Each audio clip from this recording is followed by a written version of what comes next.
Welcome to Blizzard Fire. We hope this video helps fire up your solution. In this video, I will explain how to make time rewards in Roblox Studio. We'll cover the essential steps to set up a system that encourages players to return to your game regularly. This method is fantastic for boosting engagement and keeping your community active. You'll learn how to track player visits and grant them special items or currency after a specific duration, like 24 hours, has passed since their last login. Let's get started with the setup. First, you'll need to set up a data store to save when a player last logged in or claimed a reward. This is crucial for tracking. When a player joins, record the current server time using OS, time, and store it.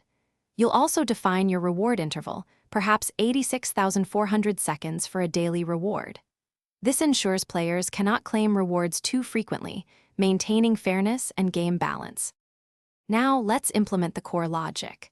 When a player joins, retrieve their last claim time from the data store. Calculate the difference between the current time and that stored time.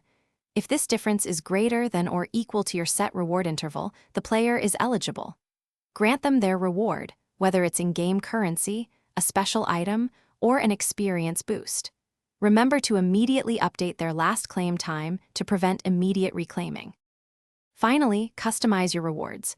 You can give players anything from 100 coins to a rare item or even a temporary ability. After setting up, rigorous testing is key.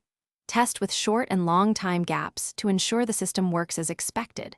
Verify that player data, especially their last claim time, saves and loads correctly across multiple game sessions.